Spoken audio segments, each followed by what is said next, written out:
25 ವರ್ಷ ನಿರಂತರವಾಗಿ ನನ್ನ ತಾಲೂಕಿನ ಜನರನ್ನ ದೇವರು ಅಂತ ಹೇಳಿ ಹೃದಯದ ಪೂಜೆ ಮಾಡಿದ್ರು ಕೂಡ ನನಗೆ ಎಲ್ಲೋ ಒಂದು ಕಡೆ ನೋವು ಕೊಡುವಂಥ ಕೆಲಸ ಯಾಕೆ ನಮ್ಮ ಜನ ಮಾಡಿದ್ರು ಅಂತ ಹೇಳಿ ನೋವು ಮಾಡಿಕೊಂಡು ನಾನು ಯಾವುದೇ ಕಾರಣಕ್ಕೂ ಜನ್ಮ ದಿನಾಚರಣೆ ಮಾಡಿಕೊಳ್ಬಾರ್ದು ಅಂತ ಗಟ್ಟಿ ತೀರ್ಮಾನ ಮಾಡಿದೆ. ಇವತ್ತು ನನಗೆ ನಮ್ಮ ಕಾರ್ಯಕರ್ತರು ನನ್ನ ಜೊತೆ ಇಲ್ಲ. ನಮ್ಮ ಅಪ್ಪು ಮೈಲೇಶ್ವರ್ ತೀರೋಗಿಲ್ಲ, ಅವ್ನು ನೆನ್ಸ್ಕೊಂತೀನಿ. ಅವನು ನಾನು ಸೋತು ದುಃಖದಲ್ಲಿದ್ದಾಗಲೂ ಕೂಡ ನಮ್ಮ ಮನೆಗೆ ಒಂದು 15-20 ಜನ ಎಲ್ಲ ಮುಖಂಡರು ಬಂದು ನೀವು ಬರಲೇಬೇಕು, ನಿಮ್ಮ ಆಚರಣೆ ನಾವು ಮಾಡಲೇಬೇಕು ಹಠ ಆಡ್ಕೊಂಡು ಮನೆಯಲ್ಲೂ ನನ್ನ ನೆನಪಿದೆ ಹೇಳ್ತೀವಿ. ಆಯಿತು ಅಂತೇಳಿ ಅದು ಒಪ್ಕೊಂಡು ಮತ್ತೆ ನಾನು ಬಂದು ನಮ್ಮ ಜನ್ಮ ದಿನಾಚರಣೆಯನ್ನು ಆಚರಣೆ ಮಾಡಲಿಕ್ಕೆ ಒಪ್ಕೊಂಡೆ. ಬಹುಶಃ ಅದಾದಮೇಲೆ ಇದು 3ನೇ 1, 2, 3 ಜನ್ಮ ದಿನಾಚರಣೆಯ ಸಮಾರಂಭವನ್ನು ನಾನು ಮಾಡ್ತಾ ಇಲ್ಲ, ನಮ್ಮೆಲ್ಲ ಕಾರ್ಯಕರ್ತರು ಮುಖಂಡರು ಸೇರಿ ಇವತ್ತೊಂದಿನ ಮಾತ್ರ ನೀವು ನಾವು ಹೇಳೋದಕ್ಕೆ ಕೇಳಬೇಕು, ನಾವೇನು ಮಾಡಬೇಕು, ನಾವು ಹೆಂಗೆ ಮಾಡಬೇಕು, ನಾವು ಹೆಂಗೆ ವಿಜೃಂಭಣೆಯನ್ನು ಮಾಡಬೇಕು, ನಾವು ಮಾಡ್ತೀವಿ. ಇದು ಖರ್ಚು ವೆಚ್ಚ ಏನು ಬರ್ತದೆ, ನಾವು ಯಾರು ಹಾಕೊಂಡ್ತೀವಿ ನಮ್ಗೆ ಗೊತ್ತು, ಅದು ನಿಮಗೂ ಹೇಳಕ್ಕೆ ಹೋಗೋದಿಲ್ಲ. ನಾವು ಯಾರು ಇದಕ್ಕೆ ಖರ್ಚು ವೆಚ್ಚ ಹೊತ್ಕೊಂಡಿರ್ತೀವಿ ಅವ್ರ ಹೆಸರು ನಮಗೂ ಗೊತ್ತಾಗಂಗಿಲ್ಲ. ಆ ರೀತಿ ನಾವು ಮಾಡ್ತೀವಿ ಅಂತ ಅಭಿಮಾನದಿಂದ ಮಾಡ್ತಕ್ಕಂಥ ಕೆಲಸ 3 ವರ್ಷದಿಂದ ಮಾಡ್ತೇವೆ. ಈ ವರ್ಷ ಈ ಒಂದು ಹುಟ್ಟುಹಬ್ಬದ ಕಾರ್ಯಕ್ರಮವನ್ನು ಅತ್ಯಂತ ಯಶಸ್ವಿಯಾಗಿ ಸಂಘಟನೆ ಮಾಡಿರ್ತಕ್ಕಂಥ ನಾವೆಲ್ಲ ಚುನಾವಣೆ ನಿಲ್ಲಬೇಕು ಅಂತೇಳಿ ನಾವು ಹಿಂದೆ ನಮ್ಮ ತಾಲೂಕು ಅವ್ರ ಬಗ್ಗೆ ನನಗೆ ಬಹಳ ಹೆಮ್ಮೆ ಗೌರವ ಇದೆ. ನಮ್ಮ ಕೂಡಲ ಸಂಘದ ಮುಖ್ಯ ಶ್ರೀಗಳು ಬಹಳ ಜನ ತಿಳ್ಕೊಂಡಿದ್ದಾರೆ, ಕೆಲವರು ಗುರುಗಳಿಗೂ ಏನು ಪರಿಚಯ ಇಲ್ಲ. ಆದರೆ ನಾನು ಗಮನ ಹೇಳಲಿಕ್ಕೆ ಬಯಸ್ತೇನೆ, ನಾನು 2004ರಲ್ಲಿ ಫಸ್ಟ್ ನನಗೆ ದಾವಣಗೆರೆಯಲ್ಲಿ ಕರೆದು ಸನ್ಮಾನ ಮಾಡಿದಂಥ ಆಶೀರ್ವಾದ ಮಾಡಿದಂಥ ಗುರುಗಳು ಮೃತ್ಯುಂಜಯ ಶ್ರೀಗಳು. ವಯಸ್ಸಿನಲ್ಲಿ ನಾವು ಸ್ವಲ್ಪ ಅವ್ರು ನನಗಿಂತ ಚಿಕ್ಕವರೇ ಇಲ್ಲ. ನಮ್ಗೆ ಎಷ್ಟು ಸಲಿಗೆ ಇತ್ತು ಅವ್ರ ಬಗ್ಗೆ ನಿನ್ನೆ ಒಂದು 45 ನಿಮಿಷ ಮಾತಾಡ್ತಾ ಇದ್ವಿ ಅವ್ರ ಜೊತೆ. 45 ನಿಮಿಷ ನಾವು ನಿನ್ನೆ ಕೂಡಲ ಸಂಗಮಕ್ಕೆ ಹೋಗಿ ಅವ್ರಿಗೆ ಆರೋಗ್ಯ ಚೆನ್ನಾಗಿಲ್ಲ ಅಂದಾಗ ಹೋಗಿ ಅವ್ರಿಗೆ ಮಾತನಾಡಿಸಿ ಅವ್ರ ಜೊತೆಲಿ ಹರಟೆ ಹೊಡೆದ ಕೂತಿದ್ದೆ ನಾನು. ಬುದ್ಧಿ ನೀವು ಕಾವೇ ಹಾಕೊಳ್ಳದೆ ಮುಗಿದ್ರೆ ಕರ್ನಾಟಕದಲ್ಲೂ ಒಬ್ಬ ಮುಖ್ಯಮಂತ್ರಿ ಯಾವ ಶಕ್ತಿ ಮುಗಿತ್ತು, ಅಷ್ಟು ಚಾಣಕ್ಯತೆ ನಿಮ್ಮ ಹತ್ರ ಇದೆ ಅಂತ ನಾನು ತಮಾಷೆ ಮಾಡ್ತಿದ್ದೆ ಹುಡುಗರಂತ. ಯಾಕೆ ಮಾತಾಡ್ತೀನಿ, ಈ ತಾಲೂಕಿನಲ್ಲಿ ಒಂದು ಒಳ್ಳೆ ಕೆಲಸ ಆಗಬೇಕಾಗಿದ್ರೆ ಯಾರಾದ್ರೂ ಒಬ್ಬರು ಬರಬೇಕು ಮುಂದೆ ಅನ್ನೋದಕ್ಕೋಸ್ಕರ ನಾನು ರಾಜಕಾರಣ ಬೇರೆ ಯಾವುದಕ್ಕೂ ಕೇಳಿ ನಾನು 25-30 ವರ್ಷದಿಂದ ಏನಾದರೂ ಒಂದು ಚೂರು ನಿಮ್ಮ ಊರೊಳಗೆ ಒಂದು ಓಣೆ ಒಳಗೆ ಒಂದು ಪೂರ್ತಿ ಮಣ್ಣು ಹಾಕಿ ಉದಾಹರಣೆ ಇತ್ತೇನೋ. ನಮ್ಮ ಊರೊಳಗೆ ನಡಳಿ ಒಳಗೆ ನಾನು ಸಣ್ಣವರಿದ್ದಾಗ ನೋಡ್ಕೊಂಡ್ಬಂದೆ, ನನ್ನ ತಂದೆಯವರೆಲ್ಲ ಕೂತಾರೆ. ನಮ್ಮ ಊರಾಗ ಒಂದು ಪೂರ್ತಿ ಮಣ್ಣು ಹಾಕಿದ್ವಿ ಯಾರು ನಾ ಬಂದಮೇಲೆ ಶಿಶುಗಳು ಮಾಡಿ. ನಮ್ಮ ತಾಲೂಕಿನ ಪರಿಸ್ಥಿತಿ ಯಾಕೆ ಹಿಂಗೆ ಐತಿ, ಒಂದು ನಮ್ಮ ಜನ ದಾಟರಿರ್ಬೇಕು ಅಥವಾ ಮುಗ್ದಿರ್ಬೇಕು, ಇನ್ನೊಂದು ಆರಿಸಿ ಕಳಿಸಿದಂಥ ವ್ಯಕ್ತಿಗಳು ದಾಟರಿರ್ಬೇಕು ಅಥವಾ ಏನೋ ಮಾಡದೇ ಇರುವಂಥ ಮುಗ್ಧತೆ ಹೊರಬೇಕು. ಏನು ಬೇಕು ಎಲ್ಲ ಇರ್ತದೆ. ಇಡೀ ಕರ್ನಾಟಕದ 224 ಕ್ಷೇತ್ರಗಳಲ್ಲಿ ಅತಿ ಹೆಚ್ಚು ಸಂಪತ್ತು ಯಾವ ತಾಲೂಕಿನ ಐತೆ ಅಂದ್ರೆ ನಮ್ಮ ತಾಲೂಕಿನ ಐತೆ. ಬದುಕಲಿಕ್ಕೆ ಅತ್ಯಂತ ಅವಶ್ಯಕವಾಗಿರ್ತಕ್ಕಂಥ ಬದುಕಲಿಕ್ಕೆ ಬೇಕಾಗಿರ್ತಕ್ಕಂಥ ಪ್ರಮುಖವಾಗಿರ್ತಕ್ಕಂಥದ್ದು ಏನಪ್ಪ ಮನುಷ್ಯನಿಗೆ ಅಂದ್ರೆ ಒಂದು ನೀರು, ಒಂದು ಭೂಮಿ, ಎರಡೂ ಹೊತ್ತು ಮರೆಯಾಗಿದೆ. ಎಲ್ಲ ಕಡೆ ಬೇಕಾದಷ್ಟು ಭೂಮಿ ಇರ್ಬೋದ್ರಿ, ರೈತ ಏನ್ ಮಾಡ್ಬೇಕಂತ ಆಸೆ ಪಡ್ಬೋದು, ಅದು ನೀರೇ ಇಲ್ಲ ಅಂದ್ರೆ ಏನ್ ಮಾಡ್ತಾರೆ. 2 ಡ್ಯಾಮ್ ಇದೆ ಇಲ್ಲೊಂದು. ನಮ್ಮ ದುರ್ದೈವ ನೋಡಿದ್ರೆ ಹೆಂಗಿದೆ, ಒಂಚೂರು ಯೋಚನೆ ಮಾಡಿದ್ರೆ ಸಿಟ್ಟು ಬರೋಲ್ಲ ನಿಮಗೆ. ಯಾರಿಗೂ ನಾನು ಮಳೆ ವಿಚಿತ್ರ ಅನಿಸ್ತದೆ, ನಮಗೆ ಏನು ಮಾಡಿದ್ರು ಸಿಟ್ಟು ಬರೋಲ್ಲ. ಎಲ್ಲ ವಿಚಾರ ಮಾಡ್ತೀವಿ, ನಾವು ಭಾರಿ ಶಾಲೆ. ಜಾತಿ ವಿಷಯ ಬಂದರೂ ಭಾರಿ ಒಗ್ಗಟ್ಟಾಗ್ಬಿಡ್ತೀವಿ. ಆಗ್ತೀವಿ. ನಾನು ಗುರುಗಳಿಗೆ ಹೇಳಕ್ಕೆ ಬಯಸ್ತೀನಿ, ನಿಮ್ಮ ಮೇಲೆ ಎಲ್ಲ ಗುರುಗಳು ಭಾಷಣ ಚೇಂಜ್ ಮಾಡಬಹುದು.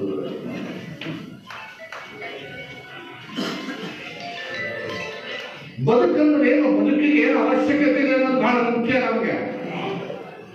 ಅದನ್ನ ಕಟ್ಟುವಂತಹ ನಾಯಕತ್ವ ಬೇಕು.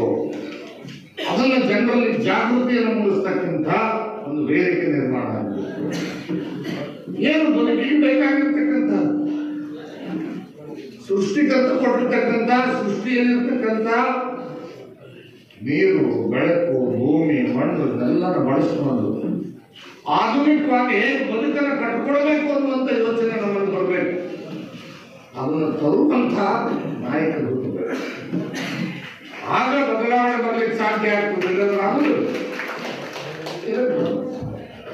ಆಯ್ತು ರೀ, 5 ವರ್ಷಕ್ಕೊಂದ್ಸಲ ಓಟ್ ಹಾಕ್ತೀವಿ, ಮನೆಯಾಗ ಹೋಗಿ ಹೋಗ್ತೀವಿ, ಮತ್ತೆ 5 ವರ್ಷಕ್ಕೊಂದು ಹಾಕ್ತೀವಿ, ಮತ್ತೆ ಅದೇ ಜಾತಿ ಹೆಸರು ಹೇಳ್ಕೊಂಡು ಬರ್ತೀವಿ.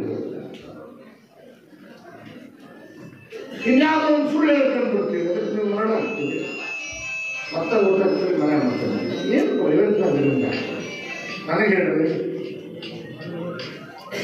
ಬಹಳಷ್ಟು ಜನರಲ್ಲಿದೆ, ಏನ್ ಬಿಡ್ರಿ, ನಮ್ಗೆ 80 ಎಕರೆ ಹೊಲ ಅದಾವು, ಮನೆಗೆ ಯಾರು ಮಾಡೋದಿಲ್ಲ, ನೀರಿಲ್ಲ, ಏನ್ ಬೆಳೆದ್ರು ಅದೇ ತೊಗರಿ ಬಿಡಬೇಕು, ಅದೇ ಕಬ್ಬು ಬೆಳಿಬೇಕು, ಅದೇ ಏನ್ ಮಾಡಿದ್ರು ಅದೇ 50,000 60,000 ರೂಪಾಯಿ ಕೊಡ್ಬೇಕಂದ್ರೆ ಜಗತ್ತು ಒಂದ್ಸರಿ ಬದಲಾವಣೆ ಆಗಿದೆ. ಹೋಗಿ ನೋಡ್ಕೊಂಡ್ ಬನ್ನಿ, ಬಹಳಷ್ಟು ಬದಲಾವಣೆ ಆಗಿದೆ ಜಗತ್ತಿನಲ್ಲಿ, ಬಹಳಷ್ಟು ವೇಗವಾಗಿ ಓಡ್ತಾ ಇದೆ. 2047ನೇ ಇಸ್ವಿಗೆ ಭಾರತ ಇಡೀ ವಿಶ್ವದಲ್ಲಿಯೇ ಶ್ರೀಮಂತ ರಾಷ್ಟ್ರ ಆಗ್ತಾ ಇದೆ. ಶ್ರೀಮಂತ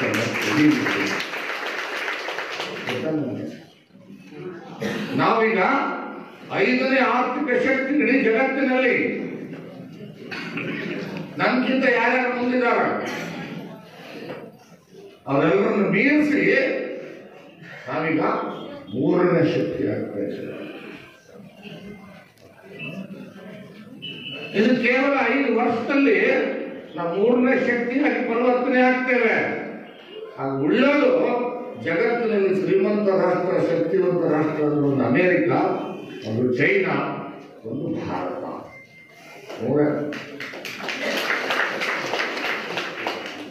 ನಮ್ಮ ದೇಶದ ಜನಸಂಖ್ಯೆ 140 ಕೋಟಿ, 165% ಜನ ಯುವಕರಿದ್ದಾವೆ. ಏನ್ ಮಾಡ್ತಾ ಇದ್ದೀವಿ ನಾವು? ನಮ್ಮ ಯೋಚನೆಗಳು ಏನಿದಾವೆ? ನಮ್ಮ ಮನೆ ಕಟ್ಟಲಿಕ್ಕೆ, ನಮ್ಮ ಬದುಕನ್ನು ಬದಲಾವಣೆ ತರಲಿಕ್ಕೆ, ನಮ್ಮ ನಾಡು ಕಟ್ಟಲಿಕ್ಕೆ, ದೇಶ ಕಟ್ಟಲಿಕ್ಕೆ ಏನು ಯೋಚನೆ ಮಾಡ್ತಾ ಇದ್ದೀವಿ? ಏನು ಬದಲಾವಣೆ ತರಬೇಕು ಅಂದ್ರೆ ನಮ್ಮಲ್ಲಿ ಯೋಚನೆಗಳಿದೆ. ಇದ್ರ ಬಗ್ಗೆ ನಾವು ಚಿಂತನೆ ಮಾಡಬೇಕಾಗಿರ್ತಕ್ಕಂಥ ನಮ್ಮ ದೇಶದ ಪ್ರಧಾನಮಂತ್ರಿ ನರೇಂದ್ರ ಮೋದಿ ಕೂತು ಎಂತೆಂಥ ಬದಲಾವಣೆಗಳನ್ನ ತರ್ತಾ ಇದ್ದಾರೆ, ಯೋಜನೆಗಳನ್ನು ತರ್ತಾ ಇದ್ದಾರೆ. ಯಾವ ನಮ್ಗೆ ಗೊತ್ತಿಲ್ಲ, ಅದನ್ನು ಹೇಗ ಉಪಯೋಗ ಮಾಡಬೇಕು ಅಂತಲೂ ಗೊತ್ತಿಲ್ಲ. ಆ ಇನ್ಶೂರೆನ್ಸ್ ಕಂಪ್ನಿಯವರು ಕರೆದು ಸರ್ಕಾರದ ಇನ್ಶೂರೆನ್ಸ್ ಏನು ಬರುತ್ತಲ್ಲ, ಅದು ಪರ್ಸೆಂಟೇಜ್ ಇರುತ್ತೆ. ಸ್ಟೇಟ್ ಗೌರ್ಮೆಂಟ್ ಎಷ್ಟು ಕಟ್ಟಬೇಕು ಅಂತ, ರೈತರು ಎಷ್ಟು ಕಟ್ಟಬೇಕು ಅಂತ, ಅದನ್ನ ಯಾರು ಕಟ್ಸೇ ಇಲ್ಲ ಇವತ್ತಿಗೆ. ಈ ತಾಲೂಕಿನಲ್ಲಿ ನಿಮಗೆಲ್ಲ ಹೇಳ್ತಾರ, ಒಂದು ಫೋನ್ ಕಟ್ ಮಾಡಪ್ಪ, ಇನ್ಶೂರೆನ್ಸ್ ಕಟ್ತೀರಿ, ಅದಕ್ಕೆ ನಿಮ್ಮ ಕಾಲ ಇನ್ನೊಂದು ರಾಜ್ಯ ಸರ್ಕಾರದ ಕಾಲ ಇರುತ್ತೆ, ಕಟ್ಟೇ ಇಲ್ಲ. ಈಗ ಯಾರೋ ನಿನ್ನೆ ಬಂದು ರೈತರು ಅಂತ ನಾವು ಇನ್ಶೂರೆನ್ಸ್ ಬಂದಿದ್ದೀವಿ, ಬಾಯ್ ಬಿಡ್ಕೊಳ್ರಿ ಅಂತ ನಾನು ಇಲ್ಲ, ಬಾಯ್ ಬಿಡ್ಕೊಳ್ರಿ, 5 ವರ್ಷ ಬಾಯ್ ಬಿಡ್ಕೊಳ್ರಿ. ಯಾರು ಅದೇ ನೀರಾವರಿ ಯೋಜನೆಗಳು ನೋಡ್ರಿ, ತಾಲೂಕಿನಾಗ ಎಲ್ಲ ನಡೆದವ, ನಾ ಎಲ್ಲಿ ನಿಂತಾವ ಅಲ್ಲೇ ನಿಂತು ಬಿಟ್ಟಾವ, ಮುಂದೆ ಹೋಗ್ತಾ ಇಲ್ಲ. ನೀರಲ್ಲಿ ಹೋಗ್ತಾನೆ ಇಲ್ಲ, ಯಾವುದು ನಾಗರಬಟ್ಟಿ ಯೋಜನೆ ನಾನು ಇವತ್ತು ಧರಣಿ ಮಾಡೋದಿದ್ದೆ, ಅವ್ರು ಹೋರಾಟ ಇದ್ದಿರ್ತಕ್ಕಂಥಲ್ಲೇ ಊಟ ದಿವಸ ಧರಣಿ ಕೊಟ್ಟು ಮಾಡಿದ್ದೆ. ಬಹುಶಃ ಗೊತ್ತಾಯ್ತೇನೋ ಗೊತ್ತಿಲ್ಲ, ಉಸ್ತುವಾರಿ ಸಚಿವರು ಓಡೋದು. ಅದಕ್ಕೆ ನಾನು ಅವ್ರಿಗೆ ಹೇಳಿ ಬಂದೆ, ನೀವು ಹೋರಾಟ ಗಟ್ಟಿದ್ರೆ ದಮ್ಮಿದ್ರೆ ನೀವು ಹೋರಾಟ ಮುಂದುವರಿಸಿ, ನಿಮ್ಮ ಪರವಾಗಿ ನಾನು ಬೇಕಾದ ಹೋರಾಟ ಮಾಡಿದ್ದೆ. ನೀನೇನು ತಕೊಂಡು ನಾನು ಮತ್ತೆ ಕಡೆಗೆ ಹೋಗಿ ಎಲ್ಲ ನೀರಾವರಿ ಯೋಜನೆಗಳು ಜಿಲ್ಲೆಗಳಲ್ಲಿ ನಿಂತೋಗಿದೆ ಸಂಪೂರ್ಣವಾಗಿ. ಏನು ಕೆಲಸ ಹೋದ್ರೆ ನಾವು ಸ್ಯಾಂಕ್ಷನ್ ಮಾಡಿದ್ದು ರೋಡ್ಗಳು ಹೋಗ್ಬರ್ರಿ, ನೀವು ಅಂಗನವಾಡಿ ರೋಡ್ ಹೋಗ್ರಿ, ಹೋಗಿ ಇಲ್ಲೇ ನಿಮ್ಮ ಯಾರು ಮೈಬೂಬ್ ನಗರ ಆ ರೋಡ್ ಹಂಗ ಎಂಟೇ ಗಂಟೆ ನಾನು ಹಿಂದೆ ನಾಲ್ಕು ಹೋಗಿದ್ದೆ. ಆ ಡಿವೈಡರ್ ಅಂತ ಹಾವು ಅಡ್ಡಾಡ ಹಂಗ ಡಿವೈಡರ್ ಅದೇ ನಮ್ಮ ಸರ್ಕಾರ ನಾನಿದ್ದ ಸ್ಯಾಂಕ್ಷನ್ ಮಾಡಿದ್ದು. ಅಟ್ಲೀಸ್ಟು ಆ ಡಿವೈಡರ್ಗೆ ಆ್ಯಂಗಲ್ ಹಾಕಿರಲ್ಲ, ಕಬ್ಬಣದ ಆ್ಯಂಗಲ್ ಎಲ್ಲ ಚೆಂದ ಇಟ್ಬಿಟ್ಟು ಗೊತ್ತಾಗಿಲ್ಲ, ಹೋಗಿ ಚೆಕ್ ಮಾಡ್ರಿ. ಅದೇ ನಾನು ಅಧಿಕಾರದವರಿನಲ್ಲಿ ಅಂಬೇಡ್ಕರ್ ಸರ್ಕಲಿಂದ ಗೌಡಗಿರಿ ರೋಡ್ಗೆ ಡಿವೈಡರ್ಗಳು ಹಾಕಿ ಸ್ಟೀಲ್ ರಾಡ್ ಹಾಕಿದ್ದೀನಿ. ಇವತ್ತಿಗೆ ನೋಡಿದ್ರೆ ನಾನು ಪೇಂಟ್ ಕೂಡ ಹೋಗಿಲ್ಲ. ಹಂಗೆ ನೀವು ನಾವು ಮಾಡಿದ್ರೆ ರಸ್ತೆಗಳು ನೋಡಿದ್ರೆ ಊರೊಳಗೆ ಹೋಗಿ ನೋಡ್ರಿ. 25 ವರ್ಷ 30 ವರ್ಷ ಆದರೂ ಸಿಸಿ ರೋಡ್ ಕಟ್ಕೊಳಕ್ಕೆ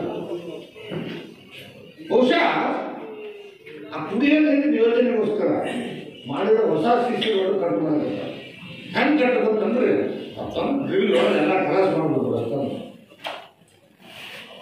ನಾವೊಂದು ಸುಮ್ಮನೆ ಕೂತೇವೆ, ಯಾರು ಮಾತಾಡೋದು. ಮತ್ತು ನೀವು ಜಾತ್ರೆ ಮಾಡಿದ್ರೆ ನೀವು ಯಾರು ಜಾಸ್ತಿ ಕರೆದ್ರೆ ನಿಮ್ಮ ಜಾತ್ರೆ ಸಹಿತ ಯಾರು ನೋಡ್ರಿ. ಬೇಕಾದ್ರೆ ನೋಡ್ರಿ ಊರಾಗ ಜಾತ್ರೆ ಮಾಡಿದ್ರೆ ಏನು ಮಾಡ್ಬೋದ. ನಾ ಇದ್ದಾಗ 51 ನೋಡ್ತೀವಿ ಕಾಂಪಿಟೇಷನ್, ನಾವೆಲ್ಲ ನೋಡ್ತೀವಿ. ನಿಮ್ಮ ಊರಾಗ ಜಾತ್ರೆ ಮಾಡಿದ್ರೆ ಏಸ್ ಪಾಟೀಲ್ ನಡವಳಿ ಮನೆಗೆ ಬಂದ್ರೆ 3 ಮಂದಿಗೆ ಅನ್ನ ಊಟ ಮಾಡ್ಸಕ್ಕೆ ದಾಸೋಹ ಕ್ಯಾಲ್ಕುಲೇಷನ್ ಬೇಕು. ಹೇಳದಷ್ಟು ಬಂದು ಕೊಟ್ಟು ಕಳಿಸ್ತಿದ್ರು. 3 ಮಂದಿಗೆ ಅನ್ನ ಊಟ ಈಗ ನೀರು ಕೂಡ ಹೇಳಪ್ಪ ನೋಡೋಣ. ಅನ್ನ ಕೊಡೋದು ಬೇಡ, ನೀರು ಕೊಡ್ತು ಹೋಗ್ಲಿ.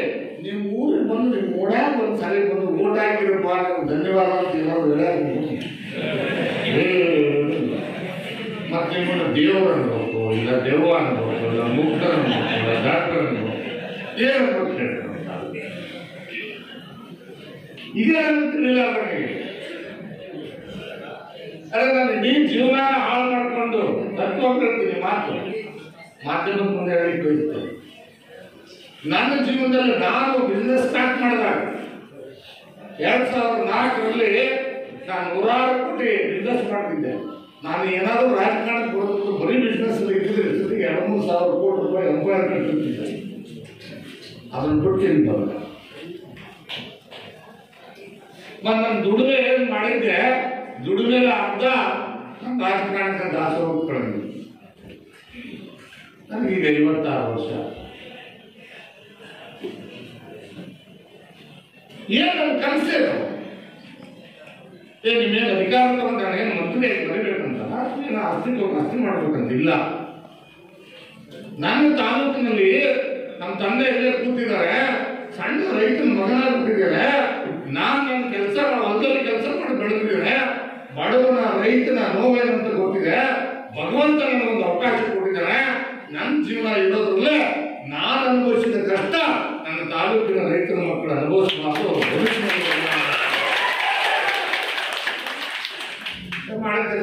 ಭಾಷಣ ಮಾಡ್ತಾ ಹೋಗ್ತಾರೆ. ಭಾಷಣ ಮಾಡೋದಕ್ಕೆ ಮಾತಾಡ್ತಲ್ಲ, ಸಂಕಲ್ಪದಲ್ಲಿ ಮಾತಾಡ್ತಾರೆ. ಕೆರೆ ತುಂಬಿಸ್ಬೇಕಾದ್ರೆ 1 ರೂಪಾಯಿ ಖರ್ಚು ಮಾಡಿದ್ರೆ ನನ್ನ ತಾಲೂಕಿನ ಕೆರೆ ತುಂಬಿಸಿದ್ದೀನಿ. ಇದೇ ಇಂಜಿನಿಯರ್ಗಳು ಇದೇ ಬಂದಾಗ ಇಲ್ಲೇ ನಿಮ್ಮ ಗೌಡಮಟ್ಟಿ ಹತ್ರ ಏನೋ ಕಟ್ ಮಾಡಿ ಹಳ್ಳಕ್ಕೆ ನೀರು ಕೊಡ್ಬೇಕಾದ್ರೆ ಹೆಸರು ಬಂದಿರಲ್ಲ, ಸಾಕ್ತಾರೆ. ಇದೇ ಒಕ್ಕರಣೆ ಕೆರೆ ತುಂಬಿಸ್ಬೇಕಾದ್ರೆ ಬಂದಿರ್ಬೇಕಿಲ್ಲ, ಯಾರಾದ್ರೂ ಒಕ್ಕರಣೆ ಕೈ ಹತ್ತಿರ ಅದರಲ್ಲ ಕಾಂಗ್ರೆಸ್ ಓಟ್ ಹಾಕಿದ್ರು ಮುಂದೆ ಹಾಕಿದ್ರು. ಯಾಕೆ ಮಾತು ಹೇಳ್ತೀರಂದ್ರೆ ಹೇಳಿದ್ರೇವ ಆ ಊರು ಮಂದಿಗೆ ಬಂದರು ಹಣ್ಣುಗಚ್ಚಿ ಹಾಕಿ ಅಲ್ಲಿ ನಿಂತು ಪೊಲೀಸರು ಹೆದರ್ಸಕ್ ಬಂದರು. ಆದ್ರೂ ನಾವು ಶರಣಗಳು ಇರೋ ಕಾಂಟ್ರಾಕ್ಟ್ ಅದ ಶರಣಗಳು ಇತ್ತಲ್ಲ ಬುಧ ಶರಣಗಳು ಅದನ್ನ ಇಲ್ಲ ಕೆಲವು ಸಾಕ್ಷಿ ಬೇಕಲ್ಲ ಬೇರೆ ಇಲ್ಲ ಶರಣಗಳ ಕಾಂಗ್ರೆಸ್ ಮಾಡಿದ್ದ ನನಗೆ ಎಲೆಕ್ಷನ್ ಮಾಡಿರಲಿಲ್ಲ ಅವ ಕಾಂಟ್ರಾಕ್ಟ್ ಅವನ್ ಕರೆದ ಆಯ್ತು ಈ ಕೆಲಸ ಮಾಡೋದು ನಿನಗೆ ನಾ ಮಾಡಿಸ್ಕೊಡ್ತೀನಿ ನಿಮ್ಗೆ ಏನಂತ ಹಾಕೊಡ್ತೀನಿ ಮಾಡಿ ನಾನು ಕಾಂಗ್ರೆಸ್ ಬಿಜೆಪಿ ನೋಡಿಲ್ಲ ಕೆಲಸ ಸ್ವಲ್ಪ ಕಾಂಗ್ರೆಸ್ ಲೀಡರ್ ಈ ಸಾರಿ ನನಗೆ ಮಾಡಿ ಅಂತಾರೆ ಆದ್ರೆ ಅಲ್ಲಿಂಟು ಅಪ್ಪಾಪ ಅಲ್ಲಿರೋ ರೈತರು ಕನ್ವಿನ್ಸ್ ಮಾಡಿ ಕೆರೆ ತುಂಬಿಸಿದ್ರು ಬರೀ ಒಕ್ಕರಾಣಿ ಕೆರೆ ಒಂದೇ ಅಲ್ಲ 28 ಕೆರೆ ತುಂಬಿಸಿದ ₹1 ಇದೆ ಸೊಡ್ಡ ಹೊಡೆದು ಅವ್ರು ತುಂಬಿಸ್ಕೊಡ್ಬಾರ್ದು ಆ ಇಂಜಿನಿಯರ್ಗಳೆಲ್ಲ ಹಂಗೆ ಕ್ಯಾನಲ್ ಮಾಡ್ತಾರೆ ಹಿಂಗೆ ಟಾಟಾ ಮಕ್ಕಳು ಮ್ಯಾರೇಜ್ ಕ್ಯಾನಲ್ ಇದೆ ಹಳ್ಳ ಬರ್ತದೆ ಹಳ್ಳ ಕೆರೆ ಆಮೇಲೆ ಹೋಗ್ತದೆ ಕೆರೆ ತುಂಬ ಬೋರ್ ಆಗ್ತದೆ ಕೆರೆ ತುಂಬಿಸಿದ್ರು ಈ ಕೆರೆ ತುಂಬಿದ ಅನುಕೂಲ ಆಗೈತಿಲ್ಪ ಉಪಯೋಗ ಆಗೈತಿಲ್ಲ ಸರ್ ಮಳೆ ಬಂತು ಪುಣ್ಯ ಇಲ್ಲಾಂದ್ರೆ ಯಾರು ನಿಮ್ಗೆ ಹೇಳಿ ನೀರು ಬಿಡಿಸೋದಿಲ್ಲ ನಾನು ದಿನ ಕೆರೆ ತುಂಬಿಸ್ತೀನಿ ರಸ್ತೆ ನೋಡ್ಕೊಂಡು ಬರ್ರಿ ಎಮ್ಮೆ ಮಾಡಿದ್ರೆ ಕ್ಷೇತ್ರಕ್ಕೆ ಹೋಗ್ಬೇಕು ಉಸ್ತುವಾರಿ ಸಚಿವರು ನಾನು ಹೋಗಿ ನೋಡಿದ್ರೆ ಅವ್ರ ಯಾಕೆ ಹೆಸರು ತಗೋತೀನಿ ಅಂದ್ರೆ ನನ್ನ ಪಂಜಾಬ್ ಬಂದ್ರು ಬರೋದಿಲ್ಲ ಭಾಳ ಕೆಲಸ ಮಾಡೋದಂತಲ್ಲ ಹೋಗಿ ನೋಡಿದ್ರೆ ನಾವು ಒಂದಿನ ಮದುವೆ ಹೋಗಿದ್ದೆ ಯಪ್ಪ ಯಾಕಾರ ಹೋದೆ ಸರ್ ಬೆಳಗಾವಿ ಬಬಲೇಶ್ವರ ರೋಡ್ ನೋಡುತ್ತೆ ಅದೇ ಇಲ್ಲೇ ಹೋಗ್ಲಿ ಆ ಸಿಂದಗಿ ಕ್ಷೇತ್ರಕ್ಕೆ ಹೋಗ್ಬೇಡ್ರಿ ನಾಲ್ಕಂಗೆ ಹೋಗ್ಬೇಡ್ರಿ ನೀವು ಒಳಗೆ ಹೋಗಿ ಹೊರಗೆ ಬರೋಕ್ಕಾಗಲ್ಲ ಅಷ್ಟೇ ಅದು ನಮ್ಮ ತಾಲೂಕಿನ ಅಪ್ಪಿ ತಪ್ಪಿ ಎಲ್ಲಾದ್ರೂ ಯಾವ ಊರಿಗೆ ಹೋದ್ರೆ ಒಂಚೂರು ಜನಕ್ಕಂತ ಎಲ್ಲಾದ್ರೂ ಟೈರ್ ಕುಂತು ಶಬ್ದ ಬಂದಿದ್ದು ರೇಡಿಯೋ ಅಷ್ಟು ಚಂದ ರೋಡ್ ಮಾಡಿದ್ದಕ್ಕೆ ನಾನು ಮನೆ ಕಳಿಸ್ತಿದ್ದೆ ಬಹುಶಃ ನಾನು ಮೊನ್ನೆ ಗೌರಿಗೆ ಹೇಳಾಕಿದ್ದೆ ನಾನೇನು ಮಾಡಿದೆ ಸೋತ ಮೇಲೆ ಯಾವ ಹೊರಗೆ ನೋಡಾಕಿದ್ದೆ ಒಟ್ಟು ನನ್ನ ಕ್ಷೇತ್ರದಲ್ಲಿ 10 ಹಳ್ಳಿ ಕೆಲಸ ಮಾಡಿಲ್ಲ ಹೆಸರು ಹೇಳ್ತೀನಿ ಬೇಕಾದ್ರೆ 10 ಹಳ್ಳಿಗೆ ರಸ್ತೆ ಮಾಡೋಕ್ಕಾಗಿಲ್ಲ ಒಂದು ಎಲ್ಲ ಮಾಡಿದ್ದೆ ಅವ್ರಿಗೆಲ್ಲರಿಗೂ ಹೋಗಿ ಹೇಳಿದ್ದೆ ಎಲೆಕ್ಷನ್ ನೋಡಪ್ಪ ತಳ್ಳು ಗೆದ್ದ ತಕ್ಷಣ ಮಾಡ್ಕೊಂಡು ಆಯ್ತು ಸರ್ ಯಾವ ಊರಾಗ 10 ಹಳ್ಳಿಯಾಗ ಕೆಲಸ ಮಾಡಿಲ್ಲ ಆ 10 ಹಳ್ಳಿ ನಮ್ಗೆ ಹೈಯೆಸ್ಟ್ ಲೀಡ್ ಆಗ್ಯಾವ ಯಾವ ಊರಾಗ ಕೆಲಸ ಮಾಡಿಲ್ಲ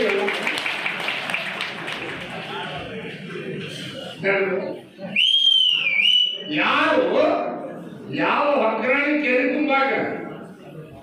ತುಂಬಾಡ್ರಿಂದ ಪೊಲೀಸರು ಕಳಿಸಿ ವಿರುದ್ಧ ಮಾಡಿದ್ರು ಪ್ರೆಸ್ ಮೀಟ್ ಮಾಡಿದ್ರು ಯಾವ ನಿಮ್ಮ ಕೋಡಿಮಟ್ಟಿ ಒಳಗೆ ಹೋಗುತ್ತಲ್ಲ ಕೋಡಿಮಟ್ಟಿ ಜಲಪುರ ರೋಡ್ ಆ ರೋಡ್ ರೋಡ್ ಹಾಕಿದೆ ಅಂತ ರೋಡ್ ಯಾಕೆ ಹಾಕಬೇಕು ಹಳ್ಳಿ ಹೋಗೋ ರಸ್ತೆ ಅದು 29 ಕಿಲೋಮೀಟರ್ ರೋಡ್ ಹಾಕಿದ್ರಿ ಅಂತೇಳಿ ಪ್ರೆಸ್ ಮೀಟ್ ಮಾಡಿದ್ರು ಇವತ್ತಿನ ಶಾಸಕರು ಯಾಕೆ ಹಾಕಿರಲಿಲ್ಲ ನಾ ಏನು ಅನ್ಕೊಂಡಿದ್ದೆ ಅವ್ರು ಪ್ರೆಸ್ ಮೀಟ್ ಮಾಡಿದ್ರೆ ನಾವು ಹುಡುಗರನ್ನು ನೆನ್ಕೊಂಡು ಬಿಟ್ಟಿರ್ತಾವ ಎಲ್ಲ ಹಳ್ಳಿ ನನಗೆ ಹಾಕೊಂಡು ನಾ ತಿಳ್ಕೊಂಡಿದ್ದೆ ಯಾರು ಮಾಡಬೇಡ ಅಂತ ಹೇಳಿದ್ರು ಅವ್ರು ಹೆಚ್ಚಿಗೆ ಹೊರಡ್ತಿದ್ರು ನಾ ಯಾರು ಸವಾಲಾಗಿ ತಿಳ್ಕೊಂಡು ಕೆಲಸ ಮಾಡಿದ್ದೆ ನನಗೆ ಉಳ್ಳ ಅದಕ್ಕೆ ನನ್ನ MS ಕೊಟ್ಟರು ನೀನೇ ಬರ್ಬೇಕಾದ್ರೆ ನಾನು ನಮ್ಮ ಮಲ್ಕೇಂದ್ರ ಗೌಡ್ರ ನಿನ್ನ ಕೂಡಿಸ್ಬೇಕು ಗೌಡ್ರೆ ನಾವು ನನ್ನೇ ಎಲ್ಲ MLAಗಳು ಸೋತ MLAಗಳು ನಾವೆಲ್ಲರೂ ಒಂದೇ ಸೋತರು ನನಗೆ ಸಂಘ ಇರ್ತೀವಿ ಸೋತವ್ರ ಸಂಘದವ್ರು ಎಲ್ಲರೂ ಕೂಡಿರ್ತೀವಿ ಅಲ್ಲಿ MLAಗಳು ಕ್ಲಬ್ ಕೊಡಿದ್ವಲ್ಲ 24 ಗಂಟೆ ಕರೆಂಟ್ ಕೊಡೋದು 24 ಗಂಟೆ ಹೊರಗಡೆ ನೀರು ಕೊಡೋದು 24 ಗಂಟೆ ಹೊರಗಡೆ ನಡೆದಲ್ಲಿ ನೀರು ಬರೋದು 24 ಗಂಟೆ ಪ್ರತಿ ರಸ್ತೆಗಳಲ್ಲಿ ಒಂದು ಗುಂಡೆ ರಸ್ತೆ ಇದೆ ಇರಬೇಕು ನಮ್ಮ ಯುವಕರಿಗೆ 24 ಗಂಟೆ ಉದ್ಯೋಗ ಕೊಡೋದು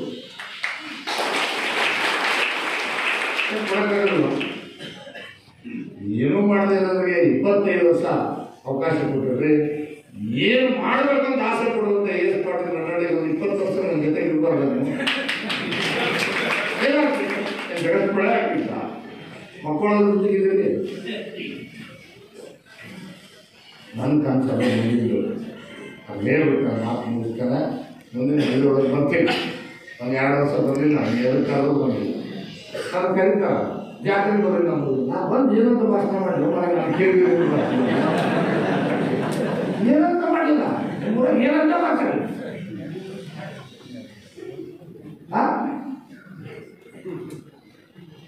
ಅವ್ರ ಮಗಳು ಕುಂದಿರ್ತೀವಿ, ನಮ್ಮ ಮಗಳು ಕುಂದಿರ್ಸಿರ್ತೀವಿ. ಅವ್ರು ಸುಳ್ಳು ಕತೆ ಹೇಳ್ತಾರೆ, ನಾವು ಕತೆ ಕೇಳ್ಕೊಂಡು ಮನೆಗೆ ಬರೋಣ. ಆಮೇಲೆ ಕತೆ ಹೆಂಗೆ ಹೇಳ್ತಾರೆ, ಹೌದು ಹೇಳ್ತಾರೆ. ನಾನು ಒಂದ್ಸರಿ ಅವ್ರ ಕತೆ ಕೇಳಿದ್ದೀನಿ. ಅವ್ರಿಗೆ ನಗು ಮಾಡ್ತಂದ್ರ ಅದು ನಾವು ಬಂದು ನಕ್ಕೋದು ಕೇಳ್ತಿರ್ತಾರೆ. ನನಗನ್ಸ್ತದ ನಾವು ನಿಮ್ಮ ಸುಳ್ಳು ಕತೆ ಹೆಂಗೆ ಹೇಳ್ಬೇಕು, ನಾವು ಬರಂಗಿಲ್ಲ. ಬರೋದು ರಾಜಕಾರಣ ನಡೆಯಂಗಿಲ್ಲ. ರಾಜಕಾರಣ ಮಾಡಬೇಕು, ಸುಳ್ಳು ಕತೆ ಸುಳ್ಳು ಸುದ್ದಿ ಹಾಕಿಸ್ತು. ಇದು ಯಾವುದು ಬರಂಗಿಲ್ಲ, ರಾಜಕಾರಣ ಮಾಡೋದು. ನನ್ನ ಕನಸು ಏನಿತ್ತು, ಈಗಲೂ ಹೇಳ್ತೀನಿ, ಆ ಕನಸನ್ನು ನೆನಸು ಮಾಡಲಿಕ್ಕೆ ಅವಕಾಶ ಇದೆ. ಗಮನದಲ್ಲಿರ್ತವೆ. 2 ಡ್ಯಾಮ್ ಇರುವಂಥ ಒಂದು ತಾಲೂಕಿನಲ್ಲಿ ಸಿಗಲ್ಲ, 48 ಕೆರೆ ಇರುವಂಥ ತಾಲೂಕು ಸಿಗಲ್ಲ, 12 ತಿಂಗಳು ನೀರಾವರಿ ಮಾಡಲಿಕ್ಕೆ ಅವಕಾಶ ಇರುವಂಥ ತಾಲೂಕು ಕರ್ನಾಟಕದಲ್ಲಿ ಯಾವುದೂ ಇಲ್ಲ. ಗಮನದಲ್ಲಿ ಇರೋದು ಒಂದೇ ತಾಲೂಕು, ಅದು ಮುದ್ದೇಬಿಹಾಳ ತಾಲೂಕು. ನೀವು ಮನಸ್ಸು ಮಾಡಿದ್ರೆ ಎಂಥವನ್ನ ನೀವು ಕಳಿಸ್ಬೇಕು ಅಂದ್ರೆ ಇಡೀ ತಾಲೂಕಿನಲ್ಲಿರ್ತಕ್ಕಂಥ ಹಳ್ಳಿಗಳು ಎಷ್ಟದಾವು, ಎಷ್ಟು ಭೂಕ್ಷೇತ್ರ ಇದೆ, ಯಾವ್ಯಾವ ಹಳ್ಳಿಗೆ ಯಾವ ರೀತಿ ನೀರು ತರಬೇಕು, ಎಲ್ಲಿ ಕ್ಯಾನಲ್ ಬರ್ತದೆ, ಹೇಗೆ ತರಬೇಕು, ಹೇಗೆ ಉದ್ಯೋಗ ಸೃಷ್ಟಿ ಮಾಡಬೇಕು ಅನ್ನುವಂಥ ಕನಸು ಹೊತ್ತಿರುತ್ತಂಥ ನಾಯಕರುಗಳಲ್ಲಿ ಯಾಕೆ ಬೇಕಪ್ಪ ಅಧಿಕಾರ, ಮಾಡ್ಬೋದು ಹಿಂಗ ಅಂತ ನೀವು ಕೇಳ್ಬೋದು. ಅಧಿಕಾರ ಇದೆ, ನಾನು ಹೊಲಕ್ಕೆ ಮಾಡ್ಕೋಬೋದು, ನಾನು ಸ್ವಂತಕ್ಕೆ ಮಾಡ್ಬೋದು, ನಿಮಗೆ ಮಾಡ್ಲಿಕ್ಕಾಗಲ್ಲ. ನಾವೆಲ್ಲ ಒಂದು 4-5 ಯೋಜನೆಗಳು ಮಾಡ್ತೇವೆ. ಯಾಕೆ ಇಲ್ಲಿ ಒಂದು ಸುಮಾರು 10 ಕೋಟಿ ಖರ್ಚು ಮಾಡ್ತೇವೆ ಇದೊಂದು ಮಾಡೋದು. ನಮ್ಗೆ ಅನಿಸ್ಬೋದು ಏನು ಒಂದು ಸಣ್ಣ ನೋಡೋದ ಜಮೀನು ಕೊಡಿಸ್ತಾರಂತ ಆಕಳ ಕೊಡಿಸ್ತಾರೆ. ಅಂದ್ರೆ ನೀವು ಆಕಳ ಸಾಕೋದು ಹೆಂಗೆ ನಮ್ಗೆ ಗೊತ್ತಿಲ್ಲ, ಇದು ಹೇಳ್ತೀನಿ. ನೀವು ತಿಳ್ಕೊಂಡ್ರೆ ನೀವು ರೈತರ ಅಂತ ಹೇಳಿ, ನಿಜವಾಗ್ಲೂ ನೀವು ರೈತರಲ್ಲ. ಇವತ್ತು ಗೊತ್ತಿಲ್ಲ ನಿಮ್ಗೆ ಆಕಳ ಅಂದ್ರೆ ಏನು ಅಂತ ಗೊತ್ತಿಲ್ಲ. ಆಕಳಿಗೆ ಅದಕ್ಕೆ ಹಾಲು ಬರ್ಬೇಕಾದ್ರೆ ಯಾವ್ಯಾವ ಆಹಾರ ಕೊಡ್ಬೇಕಂತ ಗೊತ್ತಿಲ್ಲ ನಮ್ಗೆ. ಬರೋದು ಆಕಳ ಕಟ್ಟುದು, ಅದಕ್ಕೊಂದು ಮೇವು ಹಾಕುದು, ಮತ್ತೆ ಹಿಡ್ಕೊಳಕೋದು. ಹೆಂಗೆ ಹಿಡಿತದೆ ಬೆನ್ನಲ್ಲ. ಏನು ತಿನ್ನಿಸ್ಬೇಕು, ಯಾವ ತಳಿ ಹಸುಗಳನ್ನು ಕಟ್ಟಬೇಕು, ಯಾವ ತಳಿ ದನಗಳನ್ನು ಕಟ್ಟಬೇಕು, ಯಾವ ತಳಿ ಎಷ್ಟು ಉಪಯೋಗ ಆಗ್ತದೆ, ಯಾವ ತಳಿ ಎಷ್ಟು ಹಾಲು ಕೊಡ್ತದೆ, ಅದನ್ನು ಹೇಗೆ ತಳಿ ಅಭಿವೃದ್ಧಿ ಮಾಡಬೇಕು, ಅದರಿಂದ ಆರ್ಥಿಕವಾಗಿ ಬದಲಾವಣೆ ಮಾಡಬೇಕು. ಇದು ಒಂದು ವಿಜ್ಞಾನ. ಆ ವಿಜ್ಞಾನ ನಾವು ಕಲ್ಕೋಬೇಕು. ಅದನ್ನು ಕಲಿಸುವಂಥ ಕೆಲಸ ನಾನು ಟ್ರೈನಿಂಗ್ ಸೆಂಟರ್ ಓಪನ್ ಮಾಡಿ ಪ್ರತಿಯೊಬ್ಬ ರೈತನಿಗೆ ಕಲಿಸುವಂಥ ಕೆಲಸ ಮಾಡ್ತೀವಿ. ಯಾರು ಉದ್ಯೋಗ ಮಾಡ್ತಾರೆ ಒಟ್ಟ ನೀರಿರಬಾರ್ದು, ಸುಮಾರು ಭೂಮಿ ಕಲ್ಲಿರಬೇಕು, ಕ್ಯಾಟ್ ಮಣ್ಣಿರಬೇಕು.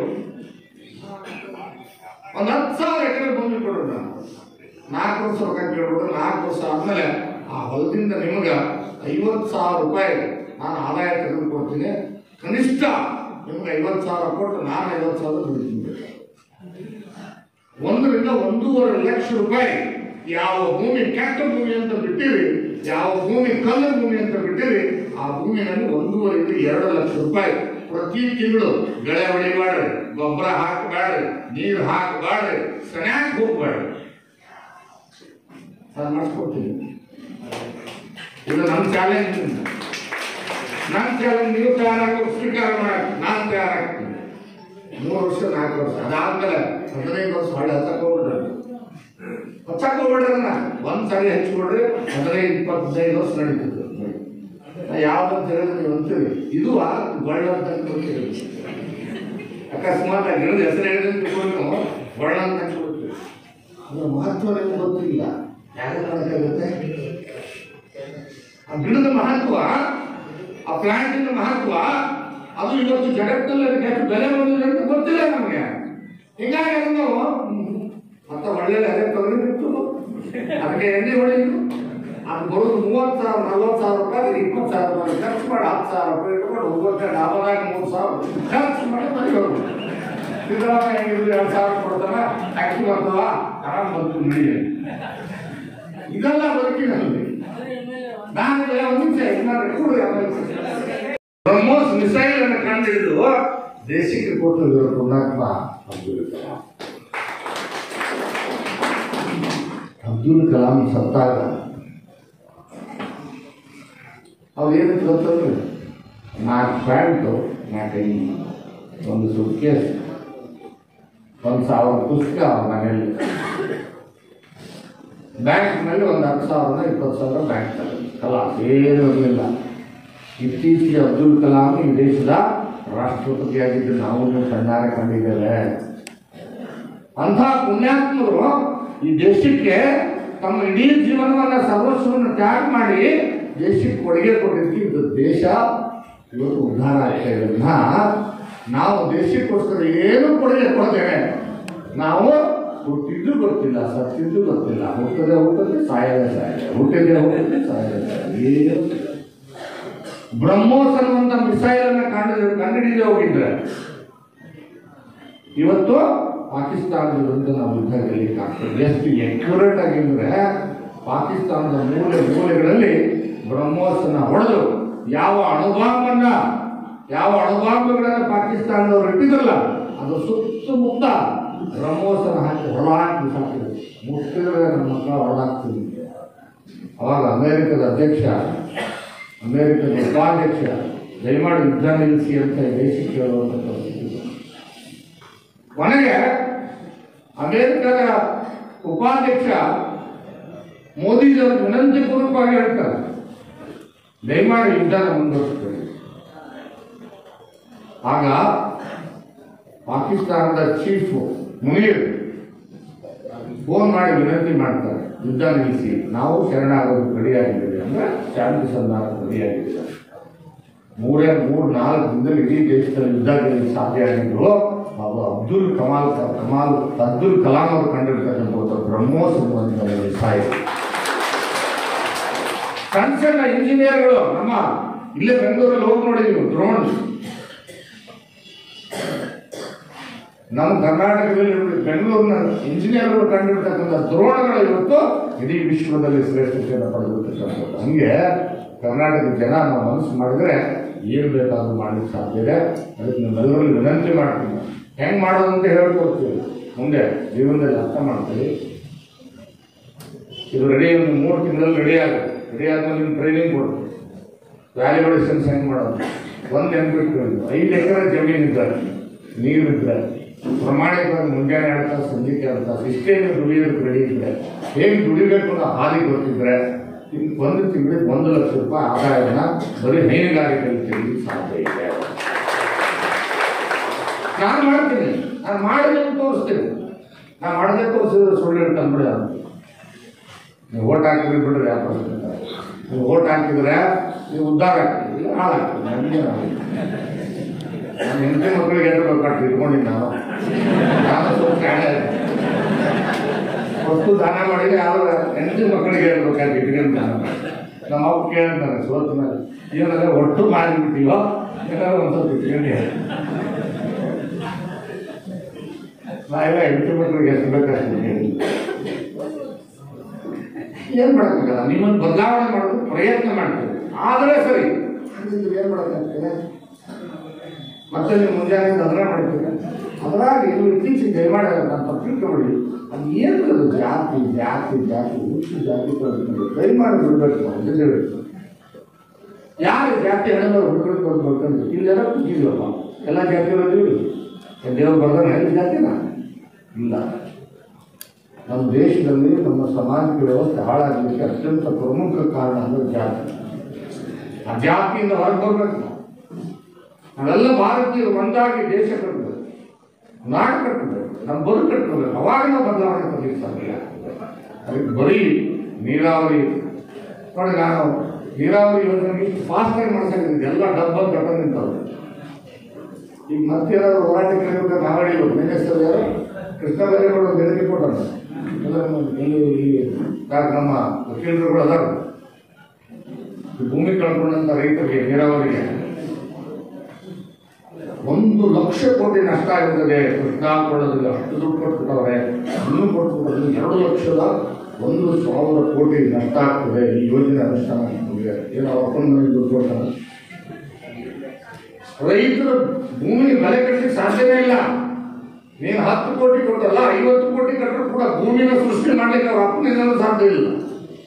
ಅಂತ ಭೂಮಿಯ ಪೂರ್ವಜರು ಕೊಟ್ಟಿರ್ತಕ್ಕಂಥ ಭೂಮಿಯನ್ನು ಕೊಡ್ತಿರ್ತಕ್ಕಂಥ ರೈತರಿಗೆ ಪರಿಹಾರ ಕೊಡಬೇಕು ಅನ್ನೋ ಅಲ್ಲಿ ಕೂತ್ಕೊಂಡು ಭಾಷಣ ಮಾಡಿ ಅಂಥವ್ರಿಗೆ ನಮ್ಮ ಜನ ಓಟ್ ಹಾಕಿ ಜೈಕಾರ ಆಗ್ತದೆ. ಏನು ನಮ್ಮ ಕರ್ಮ ಈ ಪರಿಸ್ಥಿತಿ ಆಗಿರ್ತದೆ. ಈಗ ನೋಡಿ, ನೀರಾವರಿ ಬಂದ ಕರೆಂಟ್ ನಾ ಮಾಡಿಸಿದ್ದೆ, ಉಳಿದಕ್ಕೆ ಈಗ ಸ್ವಲ್ಪ ಈಗೆಲ್ಲ ಭಾಳ ಜನ ಕರೆಂಟ್ ಮೊದಲು ಹೆಂಗಿತ್ತು ಹಿಂಗೆ ಐತಪ್ಪ, ಈಗ 7 ತಾಸು ಬರೋಕೈತಿ, ಅದು 12 ತಾಸು ಬರ್ಬೇಕು ಬೇಡ, 7 ತಾಸಿಂದ 12 ತಾಸು ಬರ್ಬೇಕು ಬೇಡವ, ಬರ್ಬೇಕಂದ್ರೆ ಎಷ್ಟು ಪಾಟ್ಲಿ ಓಟ್ ಹಾಕ್ಬೇಕು. ನಾನು ಬಿಟ್ಟು ನಿಮ್ಗೆ ಗೊತ್ತಿಲ್ಲ ನಾನೇ ಬರ್ಬೇಕಂತ ನಾನು ಸವಾಲು ಹಾಕ್ತೀನಿ. ಈಗ ನೀವು ಆಯ್ಕೆ ಮಾಡಿರಲ್ಲ, ಒಂದು ಪಂಚಾಯತ್ಗೆ 12 ತಾಸು ಕರೆಂಟ್ ಕೊಡಿಸ್ಬಿಡ ಬ್ರಹ್ಮನ ಒಂದೇ ಪಂಚಾಯತಿ, ಒಂದೇ ಪಂಚಾಯತಿ ಕೊಡ್ತೀನಿ, ನಾನು ಇಡೀ ತಾಲೂಕಿಗೆ ಕೊಡಿಸ್ತೇನೆ. ಹೆಂಗೆ ಕೊಡ್ಬೇಕಂತ ಹೇಳ್ಕೊಡ್ತೀನಿ, ಗೊತ್ತಿಲ್ಲ ಅಂದ್ರೆ ಈಗ ಹೇಳ್ತೀನಿ, ಹೋಗ್ತಕ್ಕಮ್ಮ ಅಂತ ಹೇಳಿ. ಇಲ್ಲ, ಅವ್ರ ಹತ್ರ ಅದಿಲ್ಲ, ಅವ್ರಿಗೆ ಇಚ್ಛಾಶಕ್ತಿ ಇಲ್ಲ. ನೋಡಿ, 10 ಸ್ಟೇಷನ್ ಮಾಡಿಸಿದ್ವಿ, 220 ಸ್ಟೇಷನು ಈಗ ನಮ್ಮ ಬಸವಪುರದಲ್ಲಿ ರೆಡಿ. ಅಲ್ಲಿಂದ ಮೇನು 400 KV ಸ್ಟೇಷನಿಂದ 220 110 110 63 33 ಇಂದ ನಿಮ್ಗೆ ಟಿ ಸಿ ನೀವು ಟಿ ಸಿ ಬರ್ಬೇಕಂದ್ರೆ 110 KV ಇಂದ ನೀವು 10 ಸ್ಟೇಷನ್ ಸಪ್ರೇಟ್ ಫಿಲ್ಟರ್ಗಳು ತರಬೇಕು. ಆ ಸಪ್ರೇಟ್ ತರಬೇಕಾದ್ರೆ ಅನುದಾನ ತರಬೇಕು, ವಿಷಯಕ್ಕೆ ಅನುದಾನ ಎಲ್ಲಿ ತರಬೇಕಂದ್ರೆ ಗೊತ್ತಿಲ್ಲ, ಗೊತ್ತಿದ್ರು ತರಲ್ಲ. ನಾನಾಗಿದ್ರೆ ಈ 5 ವರ್ಷದಲ್ಲಿ 12 ತಿಂಗಳು ಕರೆಂಟ್ ಕೊಟ್ಬಿಡ್ತೆ, 12 ತಾಸು. ನೀವು ಅವ್ರನ್ನ ಆಯ್ಕೆ ಮಾಡ್ಕೊಂಡಿದ್ದಕ್ಕೆ ಈಗ ನಾನೇನು ಕೊಟ್ಟಿದ್ದೀನಿ 7 ತಾಸು, ಅಷ್ಟರಲ್ಲೇ ಸಮಾಧಾನ ಪಡ್ತಿರ್ಬೇಕು. 12 ತಾಸು ಕರೆಂಟ್ ಬೇಕು, ಎಸ್ ಪಡ್ತಿದ್ದಾರೆ. ನಿಮ್ಮ ಹೊಲಕ್ಕೆ ನೀರು ಬೇಕು, ನಿಮ್ಮ ನೀರಾವರಿ ಮುಗಿಬೇಕು, ಎಸ್ ಪಾಟೀಲ್ ಇಲ್ಲ. ನೀವು ಸೀಲುಬಾಯಿ ನೀರು ತಗೊಂಡು ಹಿಂಗೆ ಬರುತ್ತೆ, ನೀವು ಯಾರು ಮಾಡ್ತೀರಿ ಬರುತ್ತೆ ನಿಮ್ಮ ಕೈಗೆ. ಏನು 5 ವರ್ಷಕ್ಕೆ ಒಂದು ಚಂದ ಒಂದು ನೀಟಾಗಿರೋ ವ್ಯಕ್ತಿಗೆ ಒಂದು ಓಟ್ ಕೊಟ್ಟು ನಿಮ್ಮ ಮನೆಗೆ ಅಂತ ಹೋಗ್ಬಿಟ್ಟು ಹೇಳಿ. ಯಾಕೆ ಈ ಮಾತುಗಳು ಹೇಳ್ತಾ ಇದ್ದೀನಿ ಅಂದ್ರೆ, 2.5 ವರ್ಷ ಅವಕಾಶ ಕೊಟ್ಟಿದ್ದೀನಿ ನಾವು, ನೀವೆಲ್ಲ ಕೊಟ್ಟಿದ್ದೀವಿ, ನೋಡ್ತಾ ಇದ್ದೀವಿ. ನಿಮ್ಮ ಊರುಗಳಿಗೆ ಬಂದು ಒಂದು ಥ್ಯಾಂಕ್ಸು ಕೂಡ ಹೇಳಿಲ್ಲ. ಅದಕ್ಕೆ ದಯಮಾಡಿ ಅರ್ಥ ಮಾಡ್ಕೊಳ್ಳಿ.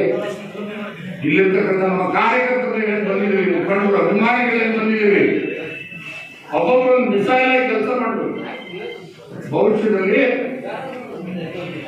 ಜಾತಿ ಧರ್ಮ ಪಂಥ ಎಲ್ಲ ಬಿಡಲಿಲ್ಲ, ಇದರಿಂದ ನೀವು ಬದುಕು ಕಟ್ಟಕ್ಕಾಗಲ್ಲ. ನಮ್ಮಲ್ಲಿ ಉದ್ಯೋಗ ಸೃಷ್ಟಿ ಆಗಬೇಕು, ನಮ್ಮ ಹೊಲಗಳಿಗೆ ನೀರು ಬರಬೇಕು, ನಮ್ಮ ಹಳ್ಳಕ್ಕೆ ನೀರು ಹರಿಬೇಕು, ನಮ್ಮ ಬದುಕಿನಲ್ಲಿ ಬದಲಾವಣೆ ಬರಬೇಕು, ನಮ್ಮ ಮಕ್ಕಳಿಗೆ ಉದ್ಯೋಗ ಬರಬೇಕು. ಆ ದಿಸೆಯಲ್ಲಿ ಏನು ಪ್ರಯತ್ನ ಮಾಡಬೇಕು ಅನ್ನೋದನ್ನು ದಯಮಾಡಿ ಎಲ್ಲರೂ ಕೂಡ ಪ್ರಯತ್ನ. ಈಗಾಗಲೇ ಗುರುಗಳೆಲ್ಲ ಹೇಳಿದ್ರು, ಗುರುಗಳ ಮೊದಲು ನಾನು ಒಂದು ಸ್ವಲ್ಪ ಭಾಳ ಬೇಜಾರು ಮಾಡ್ಕೊಂಡಿದ್ದೆ. ಈಗೇನು ಬೇಜಾರು ಹೇಳ್ಬಿಟ್ಟಿನಿ, ಆರಿಸಿದ್ರು ಸರಿ, ಆರಿಸಿದ್ರು ಸರಿ, ನನಗೇನಾಗ್ತದೆ, ಆರಿಸಿದ್ರು ಅವ್ರ ಹಣೆ ಮಾಡ, ಆರಿಸಿದ್ರು ಅವ್ರ ಹಣೆ ಮಾಡ, ಹಂಗೇನು ಮಾಡಿ. ಆಗ ಒಂದು ಮಾತು ಹೇಳಿದ್ರೆ, ನಾನು 10 ರೂಪಾಯಿ ರೊಕ್ಕ ಖರ್ಚು ಮಾಡಲ್ಲ ಈ ಸಾರಿ, ನೀವೇ ಖರ್ಚು ಮಾಡಿ ಚುನಾವಣೆ ಮಾಡಿ. ನೀವೇ ಮನೆಗೆ ಬರ್ತೀನಿ, ನೀವೇ ಊಟ ಕೊಡ್ಬೇಕು, ನೀವೇ ನೀರು ಕೊಡಿಸ್ಬೇಕು, ನೀವೇ ಊಟ ಹಾಕ್ಸ್ಕೊಂಬಂದ್ರೆ ನಾನು ನಿಲ್ಲಿರ್ತೀನಿ. ಇಲ್ಲಾದ್ರೂ ಬೆಂಗಳೂರಾಗ 2 ಫ್ಯಾಕ್ಟ್ರಿ ಕಟ್ಟಾಕತ್ತೀನಿ, ಇನ್ನೊಂದು 10 ಫ್ಯಾಕ್ಟ್ರಿ ಕಟ್ತೀನಿ, ಅಟ್ಲೀಸ್ಟ್ ಹೆಂಡತಿ ಮಕ್ಕಳನ್ನ ನಾನು ನೆನೆಸ್ತೀನಿ. ನಾನೇ ಮಾಡೋದು. ಆಮೇಲೆ ಮನೆಗೆ ಗೌಡರು ಬಂದಾಗ ಎಲ್ಲರೂ ಕೂತಾರೆ, ಬಂದು ಲೇಟಾಗಿ ಬಂದರು. ನಾನು ರಾಜಗೌಡರು ಕೂಡ ನಿಲ್ಲಿಸ್ತೀನಿ. ಅದು ಕೇಳಿದ್ರೆ ಮನೆಗೆ ಗೌಡರು ಎಲ್ಲರೂ ಬಂದಾಗ ಪ್ರತಿ ವರ್ಷ ಡೋಲ್ ಬರ್ತಿತ್ತ ಊರಿಗೆ. ಹೊಲ ಎಲ್ಲ ನೀರಾಗಿ ಮುಳುಗ್ತಿದ್ರು, ಒಂದಿನೂ ಪರಿಹಾರ ಬರ್ತಿರ್ಲಿಲ್ಲ, ಬರ್ತಿತ್ತು. ನಾ MLA ಇದ್ದಾಗ 35 ದಿನಕ್ಕೆ ನೇರವಾಗಿ ಅಕೌಂಟಿಗೆ ಪರಿಹಾರ ಬರುವಂಥ ವ್ಯವಸ್ಥೆನ ನಾವು ಮಾಡ್ಕೊಂಡಿದ್ದೇವೆ. ಯಾರು ಕೂಡ ಅವ್ರು ನಮಗೆ ಬಂದು ಕೇಳಬೇಕಾದ ಅವಶ್ಯಕತೆ ಅದಕ್ಕೆ ಮಾಡಿಕೊಡ್ಬೇಕಂತ ಕೆಲಸ ಮಾಡಿದ್ವಿ. ಅದಕ್ಕೆ 3:30 ಆಯಿತು, ಈ ಮನುಷ್ಯ ಬಿಡ್ತಾನೆ ಇಲ್ಲಪ್ಪ, ಊಟ ಮಾಡೋಣ, ಯಾಕಂದ್ರೆ ಬಂದಿದ್ದೀನಿ ಅನ್ನೋದು ಬೇಜಾರಾಗ್ತದೆ. ನನಗೆ ಮಾತು ಮುಗಿಸ್ತೇನೆ. ಮತ್ತೊಮ್ಮೆ ಅದರ ಅವಶ್ಯಕತೆನೂ ನನಗಿಲ್ಲ, ಅದು ಇಲ್ಲೇ ನಾನು ಪರ್ಮಿಷನ್ ತಗೊಂಡಿದ್ದು ಮಾಡ್ತೀನಿ. ಅದನ್ನ ಆ 220 KV ಸ್ಟೇಷನ್ ಮಾಡಬಾರ್ದು, ಭಾಳ ಅಟ್ಯಾಕ್ ನೋಡಿದ್ರು. ಅದಕ್ಕೆ ನಾನು ಕೋರ್ಟಲ್ಲಿ ಹೋಗಿ ಎವಿಟ್ ಹಾಕಿಸಿ ಕೆಲಸ ಮಾಡಿಸಿದೆ. ಅದು ನಮ್ಮದೇ ಇಲ್ಲಿ ಬಸವಕೋಟೆ ಸುತ್ತಮುತ್ತ, ಬಸವಕೋಟೆ ರೋಡಿಗೆ ಆಲ್ಪುರ ಐತಲ್ಲ, ಅಲ್ಲಿ 1,000 ಎಕರೆದಲ್ಲಿ ಕನಿಷ್ಠ 1,000 ಕಾರ್ಖಾನೆಗಳು, ಸಣ್ಣ ಕಾರ್ಖಾನೆಗಳು ತರ್ತಕ್ಕಂಥ ಯೋಜನೆ ನಮ್ದೇನು ಕೆಲಸ ಐತಿ ಅದನ್ನು ಮಾಡೇ ತೀರ್ತೀವಿ. ಮೊದಲ ನಮ್ಮ ಸರ್ಕಾರ ಬಂದೇ ಬರ್ತದೆ, ನಾವು ಮಾಡೇ ಮಾಡ್ತೀವಿ. ಸ್ವಲ್ಪ ಸಮಯ ಹೋಗ್ಬೇಕಿಲ್ಲ ಅಷ್ಟೇ. ಅದು ಇನ್ಮೇಲೆ ಆದರೂ ಬುದ್ಧಿವಂತರಾಗಿರುತ್ತೆ. ಅವ್ನ ಜನಕ್ಕೆ ನಾನು ಹೇಳೋದಷ್ಟೇ, ನೀವು ಬುದ್ಧಿವಂತರಾಗಿ. ನೀವು ದಡ್ಡರಾಗಿದ್ದರೆ ನಿಮ್ಮ ಬದುಕು ಕಾಣಬಹುದು, ನನ್ನ ಬದುಕು ಕಾಣಲ್ಲ. ಅದಕ್ಕೆ ದಯಮಾಡಿ ಈ ಸಾರಿ ತಪ್ಪುಗಳನ್ನು ಮಾಡದೇನೆ ಒಂದು ಹೊಸ ನವಶಕ್ತಿಯಾಗಿ ಬನ್ನಿ. ಈಗ ಎಷ್ಟಾಯಿತು? 2 ವರ್ಷ ಆಯ್ತಾ? ಇನ್ನೊಂದು ವರ್ಷ ಆರಾಮಿರ್ತೀನಿ ಬಿಡ್ರಿ. ನಾನು ಇನ್ನೊಂದು ವರ್ಷ ಬೇರೆ ಬೇರೆ ಕೆಲಸ ಮಾಡ್ತೀನಿ. ಇನ್ನೊಂದು 1.5 ವರ್ಷ ಇದ್ದಾಗ ನೀವು 3 ಬರ್ತೀನಿ, ಮನೆಗಳಿಗೆ ಬರ್ತೀನಿ. ಮನೆಯಲ್ಲಿ ನಮ್ಮ ಕಾರ್ಯಕರ್ತರು, ನಾನು ಈಗಾಗಲೇ ಹೇಳಿದ್ದೀನಿ, ನಮ್ಮ ಕಾರ್ಯಕರ್ತರು ಮನೆಯಲ್ಲಿ ಮದುವೆ ಅಥವಾ ಇನ್ಯಾವುದೋ ದುಃಖದ ಸಮಯ ಇರ್ಬೋದು ಅಂತ ಸಂದರ್ಭದಾಗ ನಾನು ಗಮನಿಸಿದ್ರೆ ಖಂಡಿತ ನಾನು ಮನೆಗೆ ಬರ್ತೇನೆ. ನನ್ನ ಜೊತೆಲಿ ಕರ್ಕೊಳ್ತೇನೆ. ನಾನು ವಿಷಯ ಬೇರೆ ವಿಚಾರ ನೀವು ಜಾಸ್ತಿ ಕರಿಬೇಡ್ರಿ. ಪಟ್ಟಿ ಕೇಳೋದು ದಯಮಾಡಿ ಬರಬೇಡ್ರಿ. ನಾನು 10 ರೂಪಾಯಿ ಪಟ್ಟಿ ಕೊಡಲ್ಲ. ನಾನು ನೇರವಾಗಿ ಕೆಲವು ಮಂದಿ ಅನ್ಬೋದು ಇದನ್ನ ಸುಳ್ಳು ಮಕ್ಕಳು ಹಚ್ಚಿ ಹೇಳ್ಬೋದು. ಯಾಕೆ ಕೊಡಂಗಿಲ್ಲ ಅಂದ್ರೆ ಕೊಡದೇ ಇದ್ದಾಗ ಗೊತ್ತಾಗುತ್ತೆ ನಮಗೆ. ಇನ್ನೊಬ್ರು ಮನೆ ಮುಂದೆ ಹೋದಾಗ ಗೊತ್ತಾಗುತ್ತೆ. ಹಿಂದೆ ಏನಿತ್ತಂದ್ರೆ ಯಾರು ಮುಂದೆ ಕೊಡ್ತಾರೆ, ಯಾವುದಕ್ಕೂ ಇಲ್ಲ. ಅಷ್ಟು ಸುದ್ದಿಗಾಗಿ ನೋಡ್ತಾ ಇರಿ ಜನರ ಕೂಗು ಯೂಟ್ಯೂಬ್ ಚಾನಲ್. ಇದು ನಿಮ್ಮದೇ ಧ್ವನಿ. ಸಬ್ಸ್ಕ್ರೈಬ್ ಮಾಡಲು ಮರೆಯಬೇಡಿ.